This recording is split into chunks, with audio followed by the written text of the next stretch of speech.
الحمدلله په ګروپونو کې بالکل تقسیم نه یو او زمونږ په سواد کې یا زمونږ په تحصیل کې خصوصا چې موږ څه کوو موږ باقاعده مشاورت کوو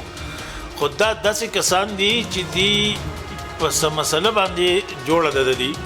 او دي خپله پارټي بدنامول غواړي دغه معامله کې یو غلط فهمي غونډه کې خوره شوې ده او خلک چې کوم د پی ټی آی یا زموږ د منسټر خلاف خلک دي هغې د دې نه یو پروپیګنډا غونډه ټایپ شی جوړ کړی نو ډاکټر صاحب سره دغه یو واقعه شوې به د لار روان دی چې لار نه ده ورکړې یا روډ خراب و نو هغه دې ګاډی مخکې کړی نو داسې لکه تلخ کلامیانې شوي دي منځ کې داسې مختلفو ډرامو شکل کې یا د هغې چې کومه همدردانه پریس کانفرنس کړی دا همدردانه نه دی دا دي خپل یو هغه خراب زړی ښوولی دی دې خلکو ته الحمدلله نن سبا چې که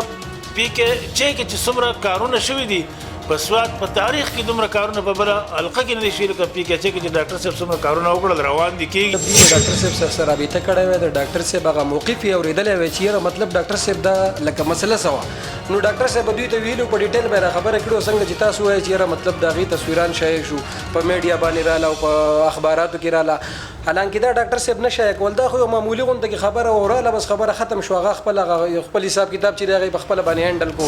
دومره د ډاکټر صاحب سره همدردي و نو پکار دا وجي چې دوی ډاکټر صاحب سره په فون باندې سره رابطه شوی یاره ډاکټر صاحب حجرې ته راغلی وی دغه غمرازي د هغه سره هلته ښکاره کړی وی